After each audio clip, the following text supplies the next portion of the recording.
Welcome back to the channel, Lessons from the Homeroom. So glad you're back, reader, for our second close reading lesson. Now, if you're saying, hang on, I haven't heard the first one, definitely stop the video here. Look for the first episode of the close reading portion of our Biographies unit. It's going to help you jump in. Watch that one first and then come back to this video. But if you were here last time, welcome back. I'm so excited to read again this book, Salt in His Shoes, Michael Jordan in Pursuit of a Dream. So this anchor chart I've already added to since we've last met, and I wanted to let you know that on our second read it's really important that we do a couple more things. Of course, we're still going to read with purpose. If we realize we should add some more notes, we can do that again. But really what we're going to do this next time around is we're going to learn new vocabulary. And as I mentioned in our previous video, I started to already do that. I went back and I looked at some of those words I had a hard time with in our first read, and I looked them up. So I've done some of that work, and I hope you have too. If not, don't worry. When I pause the video, go ahead and do that work before you start reading, and then dive into your second reading. The next one is talk about the text. So I encourage you today, maybe to invite a family member or a friend to sit down and chat about this book. Or when you've done reading it the second time, go and tell it to a friend. Go make a book recommendation to your sibling or your dog or your parent, or call up a friend and let them know about how great this book is. Because that's one great thing about when you really know a book deeply, you can talk about it with others. The next thing is to summarize to answer questions. So we're going to use a really cool strategy about summarizing that'll help you in this second time that we read through this book. So to be prepared for the lesson, please go ahead and grab the same book you read yesterday. Have some Post-it notes still on hand just in case you need them, a pencil, and we'll get ready to go. All right, so after I read Salt in His Shoes the first time, I went back and I pulled out my little green Post-it notes, and I went back to look for what was happening in the story, and I wanted to look them up. So the first word I had to look up was daydreaming. So I loved it because I found it in the sentence, and they were all sitting at the table, and here's Michael. And what I saw was that picture actually really helped me. And here's the sentence that it was in. Later, during dinner, Mama noticed that Michael was barely eating anything. He was already daydreaming about being taller. So then I put the text clues and the picture clues together, and I know what that means, and I've done that. I like drift off into my thoughts, and I think about other things, and I wonder, and I wish, and I think about my future, and I'm daydreaming. So I went back and I go, oh yeah, the text and the picture clues really helped me better understand that word. Okay, so daydreaming was one of the words. Now, to be honest, I don't know much about basketball. I played soccer, and so some of the other words that I came across, one of them for sure was a basketball word, and I didn't really quite know, so I wanted to look back. But then I came across this word because I really liked this part of the book about his dad and giving him kind of a little pep talk.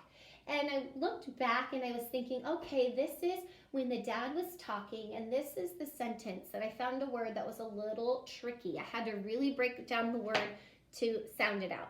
So it says, being taller may help you play a little better, but not as much as practice, determination, and giving your best will. Determination was that really long word, and now that I've read it a few times and I've looked it up, I go, aha, now I can pick up that word really easily. Determination, meaning you're not going to give up. You're doing your best. All right, and then it says, those are the things that make you a real winner. I would say that's so true. Not being tall or fast, but practice, determination, and giving your best. I agree with his dad, and that sure helped him run off and go back to the park.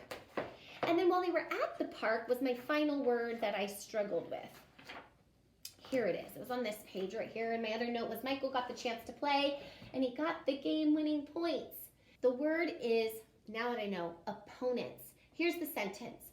The ball arced far above his opponent's hands and fell silently through the hoop. Whoosh. Aha. These are his opponents. These are the people that were blocking him. These are the people on the other team. Those are your opponents. And then now it makes sense that he got the chance to play and he got the winning points. So in your second read, it's really vital that you go back and you look up some of those tricky words as you're reading. So now's the time that you're going to pause the video for the time that you're expected to read each day.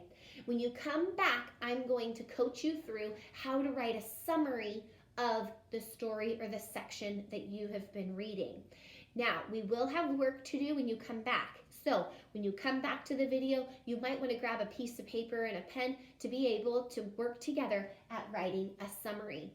All right, guys, enjoy your second read, your second close read of your story, and I'll see you back in a few. Bye, guys.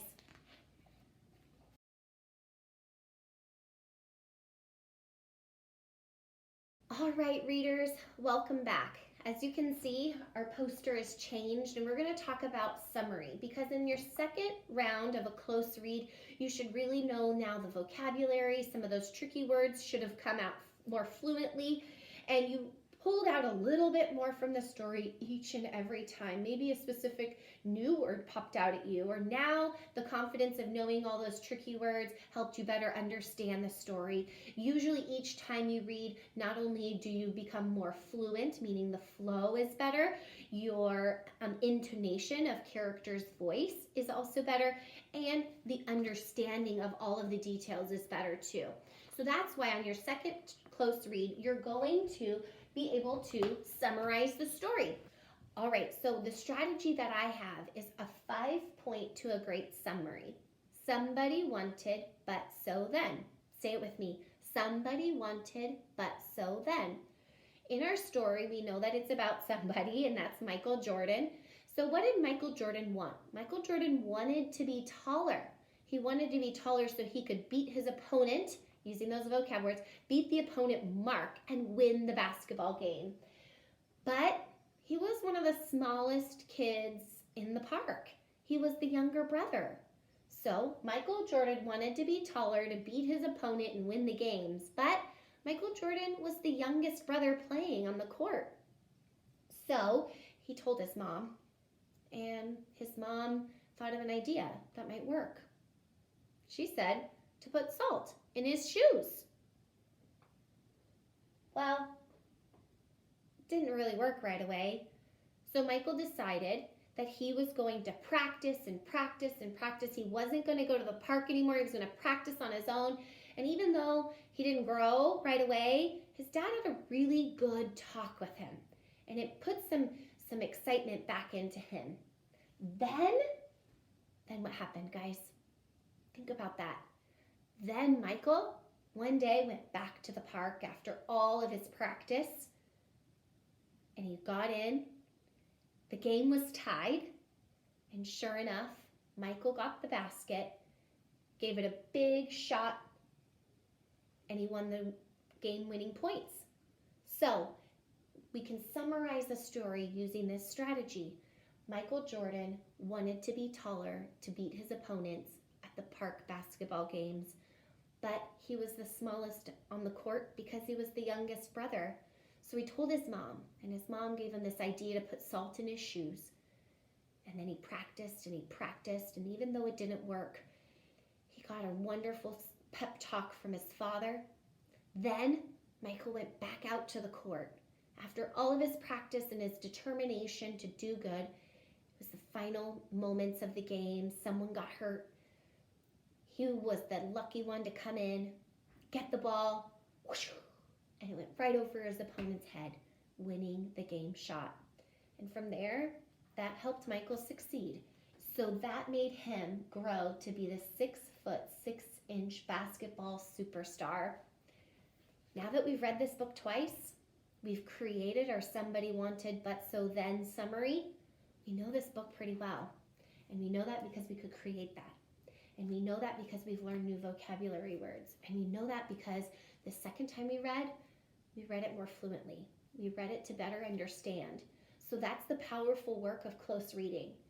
So we do this as we exit today. Now it's your turn to go back again to your paper and your pencil.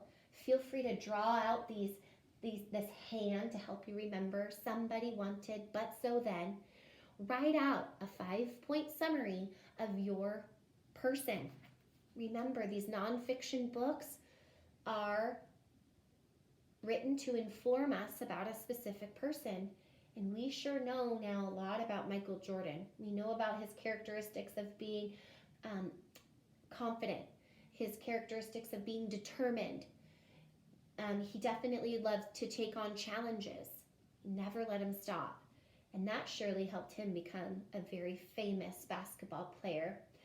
So, great work today, guys. Continue the work right now. Write a 5-point summary and share it with someone who you care about or someone else who might be inspired by the story of Michael Jordan. Great work today. Thank you for being dedicated and determined. Thank you for being dedicated and determined to growing as readers today. I look forward to seeing you on the next episode of Lessons from the Homeroom. Bye, guys.